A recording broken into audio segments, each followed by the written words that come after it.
ప్రభుత్వ పథకాల అమలు కోసం మధ్యవర్తులను ప్రజలెవరూ ఆశ్రయించవద్దని, పారదర్శకంగా 6 గ్యారెంటీలను అమలు చేస్తామని ఐటీ పరిశ్రమల శాఖ మంత్రి దుద్దిల శ్రీధర్ బాబు అన్నారు. మహదేవ్పూర్ మండలంలోని అంబట్పల్లి గ్రామంలో జరిగిన ప్రజాపాలన కార్యక్రమంలో ఐటీ పరిశ్రమల శాఖ మంత్రి దుద్దిల శ్రీధర్ బాబు, జిల్లా కలెక్టర్ భవేష్ మిశ్రా పాల్గొన్నారు. ఈ సందర్భంగా ప్రజల నుండి 6 గ్యారెంటీల వినతులను వారు స్వీకరించారు. అనంతరం మంత్రి శ్రీధర్ బాబు మాట్లాడుతూ తప్పకుండా 6 గ్యారెంటీలను కాంగ్రెస్ ప్రభుత్వం అమలు చేస్తుందని కూడా పేర్కొన్నారు. ప్రతి ఒక్కరికి అండగా కాంగ్రెస్ ప్రభుత్వం ఉంటుందని కూడా ఆయన పేర్కొన్నారు. పోలీస్ అంటే ట్యూన్ వరకే కాదు, నిజంగానే ఫ్రెండ్లీగా ఉండాలి. నేను ఇక్కడ ఉన్న డిఎస్పీ గారికి కానీ ఎస్పీ గారికి తెలియజేస్తా ఉన్నాం. ఎస్ఐలకు కానీ కానిస్టేబుల్ సోదరులకు కానీ అందరికి కూడా మనం చేస్తా ఉన్నాం. ఎక్కడ కూడా మీరు ఫ్రెండ్లీ ట్యూన్ పెట్టుకోవటమే 10 సంవత్సరాలు గడిచింది తప్ప ఈరోజు ఫ్రెండ్లీగా నడపాల్సిన బాధ్యత కూడా మీ పైన ఉంది.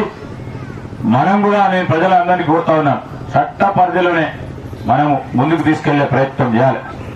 చట్టాన్ని దాటితే వాళ్ళ చేతిలో పోతుంది కనుక మనం అందరం కూడా వారికి సహకరించే కార్యక్రమం చేయాలని నేను మీ అందరం కూడా కోరుతూ, ఈరోజు మీకు సంబంధించి ఎవరికైనా 1-2-3 సంశయాలు ఉంటే మీరు అడగండి, నేను చెప్తాను. నేను కూడా ఇక్కడ అందుకోసం వచ్చా.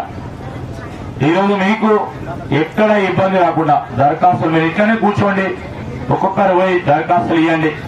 దరఖాస్తులకు సంబంధించి నేను ఇక్కడ ఉన్న పంచాయత్ సెక్రటరీ గారు ఎవరికి కూడా వాలంటీర్స్ 2-3 చదువుకున్న వాళ్ళని పెట్టుకొని నింపండి, చేయండి.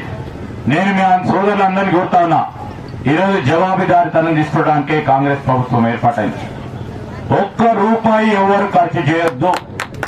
₹1 అప్లికేషన్ నింపడానికో రేపు నీకు ఈ 6 మరి గ్యారెంటీలు మేము ఇప్పిస్తామని ఎవరు తీసుకున్నా ఇచ్చిన వాళ్ళకి తప్పవుతుంది, తీసుకున్న వాళ్ళది 10 తప్పవుతుంది.